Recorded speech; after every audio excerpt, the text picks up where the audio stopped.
என்னங்க, நீங்கள் படித்த தலைப்பில் ஏதாவது வார்த்தைப்பிழை இருக்குமான்னு யோசிக்கிறீங்களா? அதெல்லாம் எந்த பிழையும் இல்லை.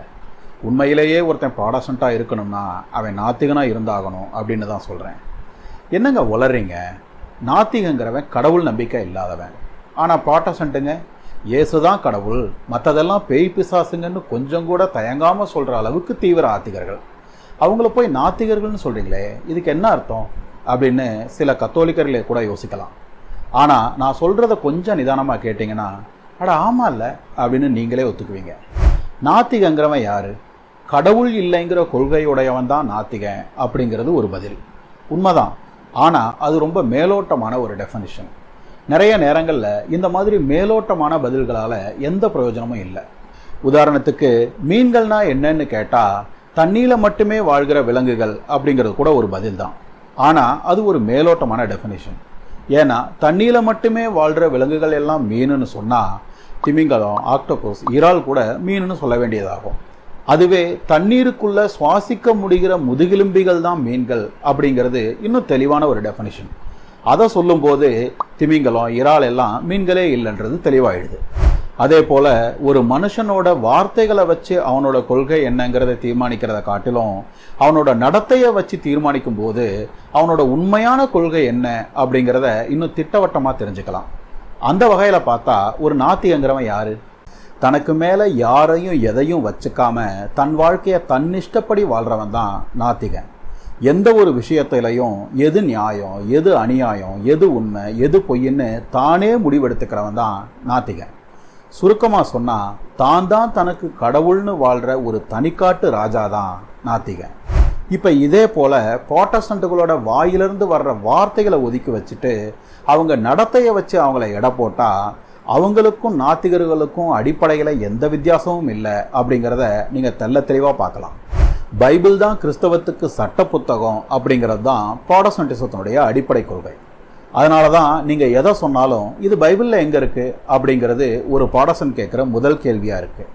அதாவது இவங்களுக்கு வசனம்தான் முக்கியமா? வசனத்தை தாண்டி எந்த ஒரு விஷயத்தையும் இவங்க ஒத்துக்க மாட்டாங்களாம். பைபிள் என்ன சொன்னாலும் அதுக்கு அப்படியே கீழ்ப்படிவாங்களாம். ஏன்னா இவங்க பைபிளை அவ்வளோ மதிக்கிறாங்களாம். ஆனால் உண்மை என்ன தெரியுமா? பைபிள் சொல்கிறபடி மட்டுமே வாழ்கிறவன்னு உலகத்தில் ஒரே ஒரு ப்ராட்டஸ்டன்ட் கூட கிடையாது.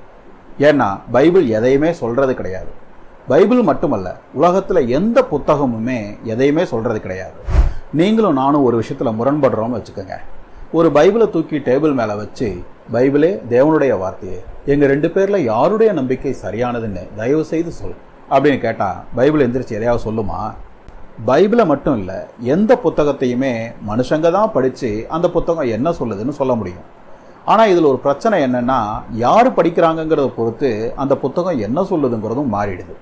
உதாரணத்துக்கு திருவள்ளுவர் சைவ சமயத்தை சார்ந்தவர் தான்னு ஒரு கூட்டமும், இல்லை திருவள்ளுவர் ஒரு சமணர் தான் ஒரு கூட்டமும் சொல்லிக்கிட்டு இருக்கு. ஆனால் திருவள்ளுவர் யார் எவருங்கிறத பற்றி வரலாற்றில் எந்த குறிப்பும் இல்லை. அவரோட உண்மையான பேர் என்னங்கிறது கூட நமக்கு தெரியாது. அப்புறம் எதை வச்சு தான் அவரை சமணர்னோ இல்லை சைவர்னோ சொல்லிக்கிட்டு இருக்காங்க? அவர் எழுதிய திருக்குறளை வச்சு தான். திருக்குறளில் சைவ நம்பிக்கைகள் தான் வெளிப்படுது. அதனால் அதை எழுதிய திருவள்ளுவர் சிவனை வழிபட்டவராகத்தான் இருக்கணும் அப்படின்னு சைவ சமயத்தை சார்ந்தவங்க நினைக்கிறாங்க. இல்லை, திருக்குறள் முழுக்க சமண மத கருத்துக்களாகத்தான் இறஞ்சி கிடக்கு. அதனால் திருவள்ளுவர் ஒரு சமணர் தான் அடுத்த கூட்டம் சாதிக்குது. இதுக்கு நடுவில் திருக்குறள் கிறிஸ்தவ கொள்கைகளை தான் பேசுது. அதனால் திருவள்ளுவர் கிறிஸ்தவர் தான் கூட ஒருத்தர் ரொம்ப காலமாக மல்லு கட்டினார். யார் படிக்கிறாங்கங்கிறத பொறுத்து திருக்குறளின் போதனை என்னங்கிறது எப்படி மாறிடுதோ, அதே போல் யார் படிக்கிறாங்கங்கிறத பொறுத்து பைபிளின் போதனை என்னங்கிறதும் மாறிடுது. அதனால தான் ப்ராட்டஸ்டன்டிசத்தில் திருமண பக்கமெல்லாம் டினாமினேஷன்ஸாக கொட்டி கிடக்கு. ஒரு பெண்டகாஸ்டல் பைபிளை படிச்சுட்டு பைபிள் பெண்டகாஸ்டலிசத்தை தான் போதிக்குதுங்கிறான். ஒரு கால்வினிஸ்ட் பைபிளை படிச்சுட்டு பைபிள் கால்வினிசத்தை தான் போதிக்குதுங்கிறான். ஒரு அராஜ்ய ப்ராட்டஸ்டன்ட் பைபிளை படிச்சுட்டு பைபிள் அராஜ்ய கிறிஸ்தவத்தை தான் போதிக்குதுங்கிறான். ஆனால் இவங்க எல்லோருமே நாங்கள் பைபிள் சொல்கிறபடி தான் நம்புகிறோம்னு எந்த உறுத்தலுமே இல்லாமல் சொல்லிக்குவாங்க. பைபிளால் எதையாவது சொல்ல முடிஞ்சால் அது ஒவ்வொருத்தர்கிட்டவும் ஒவ்வொரு மாதிரியாக சொல்லும். அப்படின்னா என்ன அர்த்தம்? பைபிள் எதையுமே தானாக போதிக்கிறதில்ல. அவனுக்கு எதெல்லாம் சரின்னு பட்டுச்சோ அதையெல்லாம் பைபிளோட போதனைன்னு சொல்லிக்கிட்டு தெரிகிறான் அப்படின்னு தானே அர்த்தம். நான் மூல மொழியில் படித்தேன், நான் பௌத்திர மொழியில் படித்தேன், வசனத்தோட வசனத்தை கம்பேர் பண்ணி படித்தேன், ஆவியானவரின் துணை கொண்டு படித்தேன் அப்படின்னு இவங்க என்ன உருட்டினாலும் கடைசியில் ஒரு வசனத்துக்கு இதுதான் அர்த்தம்னு முடிவு பண்ணுறது பைபிள் இல்லைல்ல, இவங்க தானே. இதில் கொடுமை என்னன்னா, புதிய ஏற்பாட்டை மட்டும் எடுத்துக்கிட்டாலே அது 2000 வருஷங்களுக்கு முன்னாடி ஒரு அந்நிய மொழியில் அந்நிய கலாச்சாரத்தில் வாழ்ந்தவர்களுக்கு வெவ்வேறு நபர்களால் எழுதப்பட்ட ஆவணங்களோட ஒரு தொகுப்பு. அந்த மொழி, கலாச்சாரம், காலகட்டம், அரசியல் எதுவுமே தெரியாமல் அதில் இருக்கிற வார்த்தைகளுக்கு அந்தந்த நேரத்தில் தனக்கு தோன்றிய அர்த்தத்தை தவிர வேற அர்த்தமே கிடையாதுன்னு சாதிக்கிற திமிர் ப்ராடஸ்டன்ட்களுக்கு மட்டுமே சாத்தியம். இன்னும் ஒருபடி மேலே போய் அவங்களுக்கு தோன்றிய அர்த்தத்துக்கு எதிராக நாம் ஒரு கேள்வி கேட்டால் தனக்கு தோன்றிய அர்த்தம் தான் கரெக்டுன்னு கூட வாதாடாமல் சக்கமாவே எழுத்து பேசுறியா அப்படின்னு குரலி வித்தக்கார மிரட்டுற மாதிரி கர்த்தருடைய வார்த்தையவே மறுத்து பேசுறியா அப்படின்னு கேட்பாங்க பாருங்க. எப்பா, தன்னுடைய சொந்த வியாக்கியானத்தை கடவுளுடைய போதனை அப்படின்னு சொல்லிக்கிற இந்த திமிர் சர்வாதிகாரிகளுக்கு கூட இருக்காது. சரி, விஷயத்துக்கு வருவோம். திருவள்ளுவர் ஒரு சைவர் அல்லது சமணர்னு திருக்குறள் சொல்றதால தான் நம்புறோம் அப்படின்னு சைவர்களோ அல்லது அவங்க எதிரிகளோ சொல்லிக்கிட்டா அது எவ்வளோ பெரிய உருட்டு. பைபிள் சொல்றதால தான் எங்க சபையின் போதனைகள் சத்தியம்னு நம்புறோம் அப்படின்னு ப்ராட்டஸ்டன்ட்டுகள் சொல்லிக்கிறதும் அதே அளவுக்கு பெரிய உருட்டு தான்.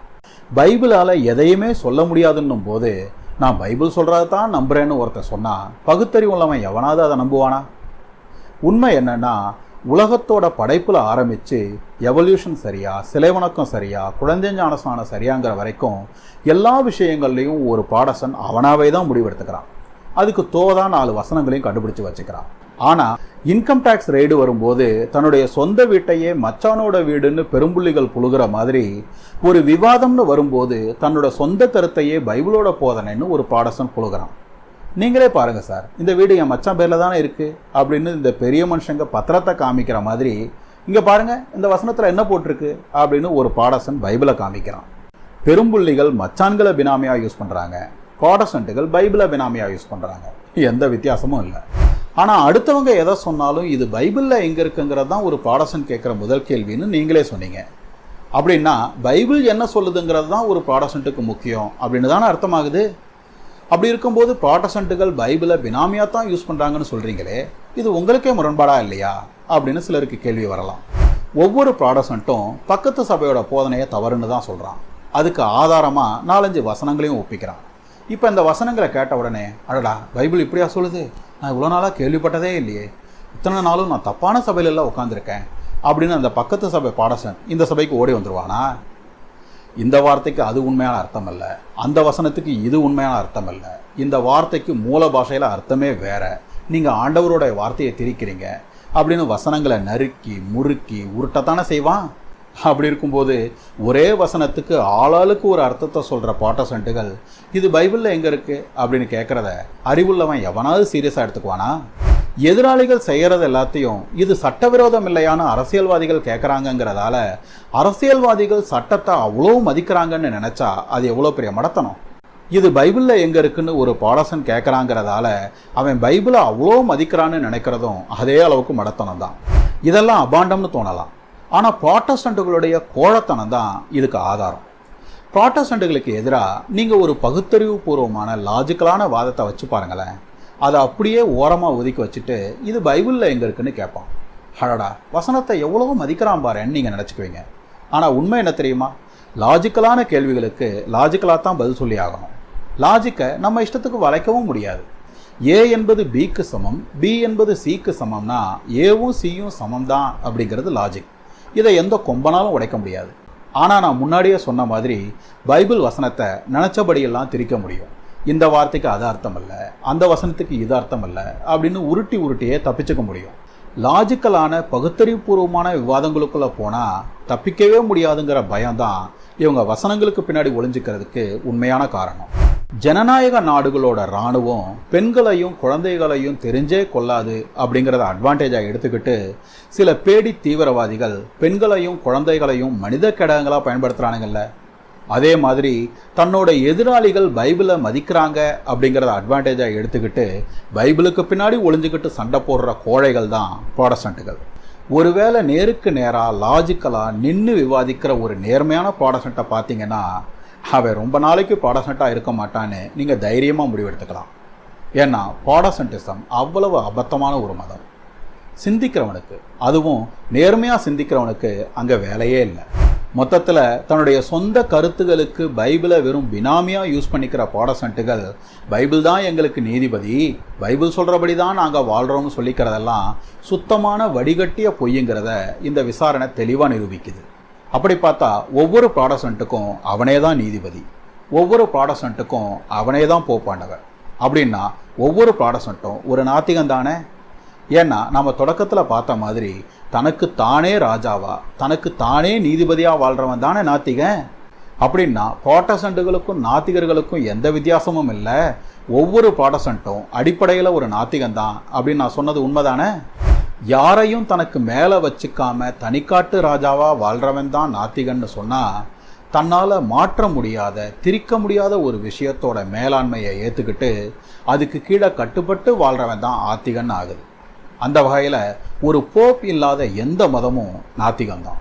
அப்படி இருக்கும்போது எனக்கு நானே தான் போப்பாக இருப்பேன், வேற யாரையும் போப்பாக ஏற்றுக்க மாட்டேன்னு பல்ல கடிக்கிற ப்ராட்டஸ்டன்ட்டுகளை விட சுத்தமான நாத்திகர்கள் வேற யாராவது இருக்க முடியுமா?